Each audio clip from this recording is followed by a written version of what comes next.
हरे कृष्णा सज्जनों, मेरा नाम साधना है और मैं उत्तराखंड के केदार घाटी से हूँ। सज्जनों, मैं अपने साथ हुई भगवान की लीलाओं का अनुभव आपके साथ साझा करती हूँ।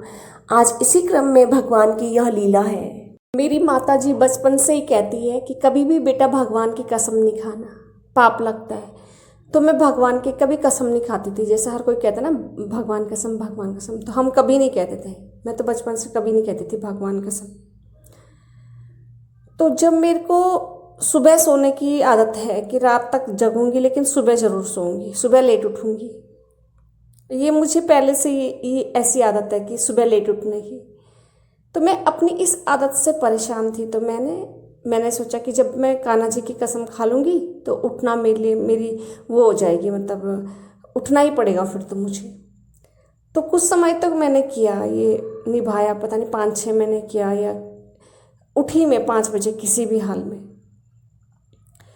फिर एक बार मैं बीमार हो गई तो वो टूट गई, कसम भी टूट गई या छूट ही गया। फिर मैं भगवान से रोज़ बोलती, मेरी तबीयत ख़राब है, मेरे कमर में दर्द है, मेरा ये है वो है, इसलिए मैं 5 बजे नहीं उठ पा रही।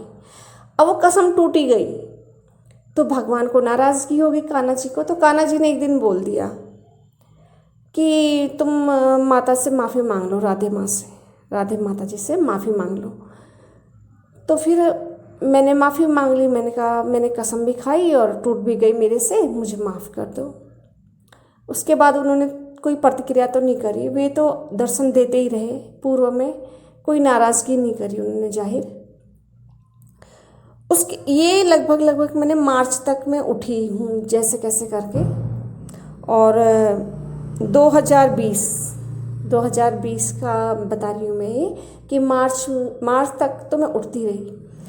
फिर अप्रैल मई में मैंने बिल्कुल उठना बंद कर दिया। वही लेट लथी हुई वाली लाइफ फिर से शुरू हो गई मेरी, लेट उठना। अब मैंने डेट नहीं लिखी है इसमें फिक्स, लेकिन समय लिखा है कि सुबह 7 बजे का है। यह लीला जो है अप्रैल मई 2020 की है। और इसमें लिखा है कि डेट मुझे फिक्स याद नहीं। मैंने कान्हा जी की सौगंध तो खा ली थी किंतु निभा नहीं पा रही थी। 5 बजे मैं रोज़ माफ़ी मांगती कि कान्हा जी मुझे आज माफ़ कर दो, कल से पक्का 5 बजे उठूंगी। और फिर बहाना बताती कान्हा जी को कि मेरे कमर में दर्द, यहाँ दर्द, वहाँ दर्द। इस प्रकार मेरा रोज़ आलस के मारे कसम टूटती रही। 2019 के लास्ट में कान्हा जी ने मुझे सुबह 5 बजे इंग्लिश सीखने के लिए उठाया। जब मैं दोबारा सो गई, 5 बजे उठ तो गई थी मैं इंग्लिश सीखने के लिए, लेकिन दोबारा से सो गई। कई बार वो सिर पर हाथ भी फेरते थे, तब कहते थे कि उठ जाओ, उठो। जब मैं 2020 में भी लेट 7 बजे तक सोना मैंने शुरू कर दिया, तब एक दिन कान्हा जी ने अजब लीला रची मेरे साथ। उसके बाद तो इस तरह की लीलाएं इतनी हैं, काफ़ी लिखी हुई है मैंने इस कॉपी में। हर रोज़ वो जगाते कुछ ना कुछ लीला करते। फिर इस प्रकार के अनेक लीला करके वो मुझे उठाने लगे। ये अप्रैल या मई 2020 में सुबह मैं सो रखी थी, सुबह 7 बजे ही कान्हा जी ने 1-2 बार कहा उठो। मैंने कहा नहीं, मैं सोऊंगी। ऐसे मैंने उनको नींद में कह दिया कि नहीं, मैं अभी मैं सोऊंगी। उन्होंने कहा उठो। मैंने कहा नहीं, मैं अभी तो मैं सोऊंगी। उन्होंने फिर दोबारा कहा उठो। मैंने कहा बिल्कुल नहीं। तब कान्हा जी ने एक अजीब सा कीड़ा भेजा मुझे उठाने को। वह कीड़ा अजीब था, हंसी भी आ रही है, मैंने इसमें लिखा है। मैं हंसी भी बहुत अधिक उस कीड़े को देख के। एक ऐसा कीड़ा जिसका मुख तो मक्खी के बराबर था, किंतु उसकी गर्दन पर दोनों ओर 1-1 फीट लंबा एंटीना था। उन दोनों एंटीने के निचले सिरे पर आधे फीट लंबा, आधे से भी आधे फीट चौड़ा एक लट्टूनुमा कीड़ा था। वह बहुत ही तेज साउंड निकाल रहा था। उन्हीं दोनों एंटीने से जुड़कर वहीं स्थित गोलाई में घूम रहा था। वह लट्टूनुमा कीड़े की आवाज़ घूं घूं बड़ी कर्कश आवाज़ निकाल रहा था। वह वहीं गोलाई में एंटीना के मध्य तेजी से घूम रहा था। वह मक्खी और एंटीने सहित एक ग्रैसहॉपर की तरह की शेप बना रहा था। उसका पिछला भाग उस मक्खी का, जो कि बिल्कुल घरेलू मक्खी की तरह थी, बिल्कुल लंबा, काफ़ी सीमा तक वह ग्रैसहॉपर से मिल रहा था। वह पूरा कीड़ा अपनी आकृति लिए हुए कमरे में एक कोने से तेजी से लट्टूनुमा कीड़ा आया वह लट्टू बहुत तीव्र घूमते हुए तीव्र आवाज़ घूं घूं निकाल कर मेरी ओर आया। मैं सोई हुई थी।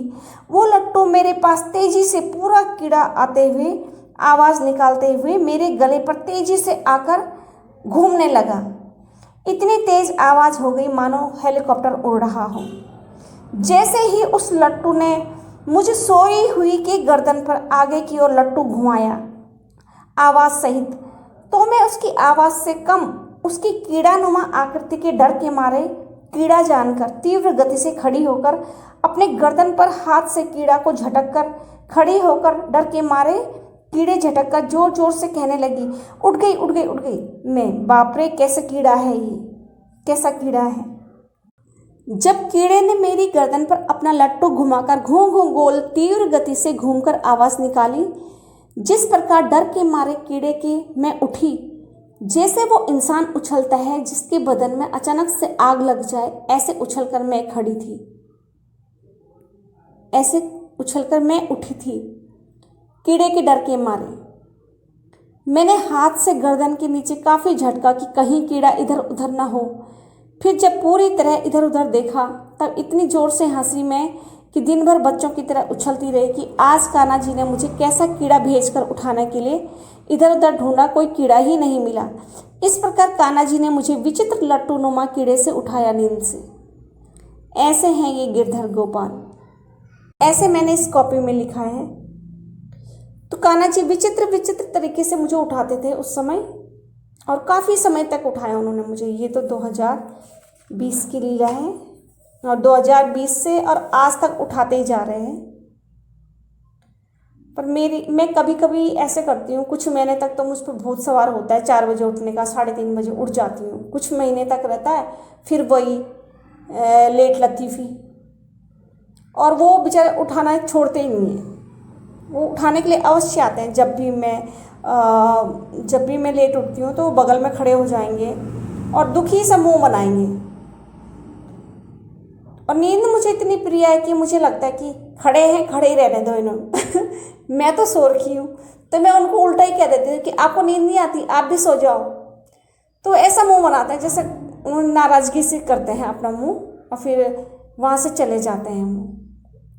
इस तरह से करते हैं मेरे साथ कान्हा जी हमेशा। उठाने के लिए तो रोज़ आते हैं। जब मैं लेट उठूँगी तो आएंगे ज़रूर।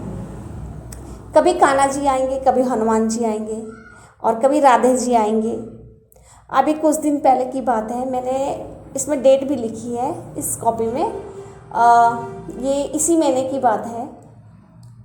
ये एकादशी के आसपास की बात है, एकादशी के दूसरे या तीसरे दिन की बात होगी। पता नहीं मेरे मन को ऐसा आया कि मैं आराम से उठूँगी, आज खूब लेट तक सोऊंगी, और खाना भी नहीं बनाऊंगी। खाना भी स्वामी जी होटल से ले आएंगे, जैनी होटल से। तो मैंने कहा मैं तो आज लेट ही रहूँगी। तो वो क्या कर रही है, पाँच छः रानी की तरह, जैसे रानियों के पोशाक होते हैं, वो आ रही बारी बारी से, और उनमें से एक की भूरी सी आँख थी, वो बगल में बैठ रखी। मैं क्या कह रही कि ये शायद लगता है ये गंगा माता है, कितनी सुंदर है ना ये। और वो सबकी सब इधर उधर टहल रही, देख रही है, मेरे पे हंस रही है, मतलब कि ये लेटी हुई है, ये नहीं जग रही है, देखो इसकी हरकत। तो थी वो 5-6 थी, काफ़ी, मतलब 5-6 या 7-8 रही होंगी। वो झुंड में आई, कभी 3 करके आ रही, कभी 4 करके, अलग अलग चेहरों की। और एक मेरे पास में बैठ गई जिसकी भूरी सी आँख थी, और फिर वो 4 तो हाथों में जैसे बाहों में बाहें डाल के ऐसे टहल रही थी और हंस रही थी मुझे देख के। हंस रही मतलब मेरे साथ विनोद कर रही, मेरा मजाक उड़ा रही, मतलब कि देखो हंसी। तब तक कान्हा जी ने कहा, ए देख, तेरे को देख के ना सारी माताएं हंस रही है, देख जो तूने यहाँ इकट्ठे कर रखी।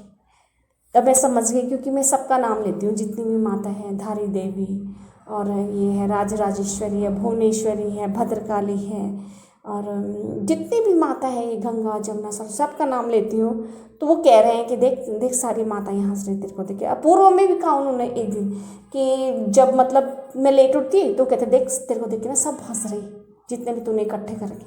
मतलब वो उस दिन देवी देवता के लिए बोल रहे थे। अब इस बार वो कह रहे कि सारी माताएं हंस रही तेरे को देख के। वो तभी वही आ रही थी सबके सब, वो हंसने पे लगी हुई, और मैं आराम से लेटी हूँ। मैंने कहा हंसते रहो, मेरा क्या, मैं तो लेट ही उठूँगी जब मुझे उठना होगा। तो नींद मुझे इतनी प्यारी है, सब चीज़ पे तो मैंने वश कर लिया, सब चीज़ पे, बस नींद पे नहीं हो पा रहा है। और मैं यही कहती हूँ, एक बार मैं मंदिर भी गई थी, जैसे ये बागेश्वर धाम जी का मंदिर है, ऐसे ही यहाँ पे बलभद्र प्रभु का मंदिर है, तो वहाँ पे गई थी मैं इस परेशानी से मुझे निजात पानी थी कि बस मेरी किसी भी तरह से मेरी नींद टूट जाए, सुबह कैसे भी करके 3:30 4 बजे ना हो तो 5 बजे जग जाऊँ, 6 बजे जग जाऊँ, किसी भी तरह से 7 बजे के बाद ना जगूँ, ये तो बहुत ही लेट हो जाता है। तो मैं वहाँ पे गई बलभद्र प्रभु के मंदिर में, तो मैंने उनसे बोला, जब उन पे मतलब भगवान ही आ रहे थे उस टाइम पे, तो उस टाइम पे ही बोला, मैंने कहा भैया आप बताओ, जब मेरा नंबर आया तो मैंने बोला उनको, जो दीपक पुंडीर महाराज जी हैं वहाँ के पुजारी, जो कि बिल्कुल बागेश्वर धाम की तरह सत्य बोलते हैं, तो मैंने उन भैया को बोला कि भैया किसी भी तरह से मेरी नींद का कर लो कुछ, भगवान मुझे कुछ वरदान दे दे कि जिससे मतलब मेरी नींद टूट जाए और मैं मतलब तप करने लग जाऊँ, माला करने लग जाऊँ, जब तप करने लग जाऊँ, तो मुझे अवश्य ही वो मिल जाएगा जो मतलब मैं हाथ में जोत चाहती थी पहले से। तब तो भगवान ने कहा कि तू ब्रह्मचारी नहीं है, मैं जोत तुझे नहीं दे सकता, मैं तो ब्रह्मचारियों को देता हूँ हाथ में जोत। तो मैंने कहा वो कुछ अन्य तो दे देंगे अगर मैं उठूंगी, क्योंकि पहले भोलेनाथ ने बोला उठ जा खड़ी हो जा कि तेरे को मैं दूंगा, तेरे को मैं दूंगा है। तो मैं जब जगी नहीं तो लास्ट में एक दिन मैंने उन्हीं को फटकार लगा दी कि जाओ, मैं आपको नहीं मानती। तो तब फिर भोलेनाथ ने हाथ में भूसे का कटोरा ला के बोला कि फिर तो तुझे ये मिलेगा, लास्ट में तुझे कुछ नहीं मिलेगा, जब तू तप नहीं कर रही, हमारे लिए तो सब समान है, और जब तू तपस्या नहीं करेगी तो तुझे मैं स्पेशल थोड़े ना दूंगा। तो इस तरह से मतलब उन्होंने बोला है, कान्हा जी ने भी बोला। तो फिर भी मैं नहीं उठती कि इतनी प्रबल इच्छा नहीं है कि मतलब मैं कुछ मुझे चाहिए, ऐसे कोई प्रबल इच्छा ही नहीं है जिससे मतलब मैं उठूं। और मैं मस्त मौला स्वभाव की है कि जो मिल रहा है तो ठीक है, नहीं मिल रहा तो भी ठीक है, कोई बात नहीं, बस सुबह की नींद बहुत प्यारी है। लेकिन इच्छा थोड़ी बहुत है कि अगर ऐसा कुछ चमत्कार मिल जाता तो सही रहता। ये जन कल्याण के लिए इसका इस्तेमाल करती है, ऐसे निजी स्वार्थ के लिए नहीं करती मैं। जैसे मतलब ये दीपक भैया के पास ये शक्ति है या बागेश्वर धाम जी के पास शक्ति है, तो तब उन्होंने कहा, भगवान जी ने कहा कि हम देंगे, लेकिन तुझे इसके लिए सुबह उठना पड़ेगा 3:30 बजे और माला कर और साथ में कर्म कर। सिर्फ माला की वजह से मैं तुझे नहीं देने वाला, साथ में कर्म करो। कर्म मतलब ये है कि सेवा करनी होगी, जैसे गाय की है, कुत्ते की है, या जिनका कोई नहीं है उनकी सेवा, जिनके हाथ पाँव नहीं है, और इनकी सारी सेवा करनी पड़ेगी। घर के कार्य के साथ साथ मतलब मेरा नाम लेगी तो तभी मतलब तुझे कुछ मिलेगा। तो ये पूर्व में मतलब भगवान से पूरी बात हो रखी है मेरी कि ऐसा ऐसा है। तो अब ये है कि बस मैं नींद नहीं त्याग पा रही हूँ और सब काम कर रही हूँ, सब जो भी होता है सब करती हूँ, और दिन में नाम ले लेती हूँ भगवान का, माला करती रहती हूँ। लेकिन ये है कि घर के कार्य के साथ साथ करती हूँ, ऐसा नहीं है स्पेशल कि मैं अलग से ही बैठ के करूँ, इतना तो समय मिल ही नहीं पाता। तो करती हूँ, माला करती हूँ, लेकिन वो प्रातः काल का मांग रहे हैं कि तुम्हें प्रातः काल करनी पड़ेगी माला, ये सुबह जो अमृत बेला है, तो उसमें मैं उठ ही नहीं पाती। मेरी यही गलत आदत है कि रात के टाइम नींद आती नहीं है और सुबह मतलब फिर मैं सोती रहती हूँ, सुबह फिर मैं जगती नहीं हूँ। तो एकादशी के दिन भी लेट उठती हूँ तो भी वो नाराज़ होते हैं। तो फिर मैंने सोचा कि उसी चमत्कारी मंदिर में जाती हूँ, जैसे बागेश्वर धाम का मंदिर है वैसे ही यहाँ पे बलभद्र प्रभु का मंदिर, तो मैंने कहा वहाँ पे जाती हूँ और दीपक भैया जो है मेरी ये आदत सही कर देंगे, मतलब भगवान से बोल के, क्योंकि उन पर तो बहुत ही दिव्य शक्ति है। कहीं से भी वो बागेश्वर धाम से कम नहीं है, कहीं से भी नहीं, और इतनी भीड़ रहती है वहाँ पे, नंबर आना ऐसे ही होता है बहुत मुश्किल। तो फिर वो कोई प्रचार प्रसार भी नहीं करते, बिल्कुल भी नहीं करते। और वहाँ पूरा हरियाणा, पूरा ये पंजाब ऐसा पहुँचा रहता है, जैसे बागेश्वर धाम में भीड़ रहती है ऐसी भीड़ रहती है वहाँ पे, जहाँ जो ये बलभद्र प्रभु का मंदिर है। तो जब मेरा नंबर आया, मैंने दीपक भैया से कहा, मैंने कहा भैया प्लीज़ आप मुझे कर लो ना, भगवान से बोल दो कि आप मेरी नींद हर लो। तो तब इसके लिए एक जवान बोला भैया ने कि नहीं नहीं, ये तो तुम्हें खुद से करना पड़ेगा, वो अंतर थोड़ा ना करेंगे, उनकी नज़र में सारा संसार और तुम बराबर हो, सभी उनके औलाद है, वो तुम्हारे को ऐसा थोड़ा ना करेंगे कि तुम परीक्षा में बैठ रही हो और तुम्हें नकल करवाएंगे, कि नहीं, ये तुम्हें खुद की शुद्ध से करनी पड़ेगी, तुम्हें ये तो तुम्हें खुद करना पड़ेगा, इसमें नहीं, ये तुम्हें खुद करना है, ये तो तपस्या है और क्या है। तब फिर मैं ऐसी आ गई निराश होकर कि ये आदत जाती नहीं रात के जगने की और सुबह उठने की, वो हो ही नहीं पाती फिर मैं। तो उन्होंने कहा कि ये तुम्हें खुद से ही करना होगा तभी तुम्हें ये शक्ति मिलेगी, अन्यथा नहीं।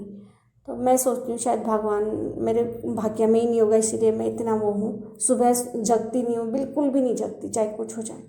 और कभी ऐसा जोश रहता है कि अगर 2 महीने 1 महीने तक तो उठी भी हूँ मैं। दिसंबर, जनवरी, फरवरी में भी उठी मैं। सुबह 3 बजे उठी और 3:30 बजे से मैं माला शुरू करने लगी। तो ये मैंने किया है, लेकिन बस यही है 2-3 महीने, उसके बाद फिर वही अपनी लेट लतीफ़ी वाली आदत, इस आदत को फिर ये वही हो जाता है, मतलब कुछ समय का रहता है और फिर वही पुरानी आदत कंटिन्यू नहीं रह पाती है, पता नहीं क्यों, भगवान जाने। तो इस प्रकार से ईश्वर के लिए सब समान है, जो जैसा तप करेगा उसको वैसा मिलेगा। यही है सज्जनों इसमें। और आप भी माला करते रहिएगा, इसका फल कभी व्यर्थ नहीं जाता है और अवश्य मिलेगा जी। जो कर्म के साथ साथ जो भगवान नाम का जाप करेगा, उसकी तरफ भगवान अपने आप ही खींचे चले आते हैं।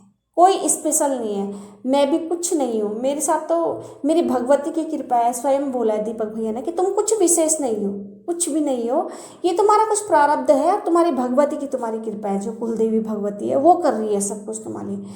तो इसीलिए है कि भाई कुलदेवी को माना होगा हमारे वंशजों ने, तो वो है हमारे साथ, मतलब ऐसे इस तरह से। तो अपने कुलदेवी देवताओं को कभी ना छोड़े, उनकी पूजा, और वह अवश्य हमेशा साथ साथ रहेंगी, साथ साथ दुख हो चाहे सुख हो साथ रहती हैं। जय श्री राधे, हरि बोल हरि बोल।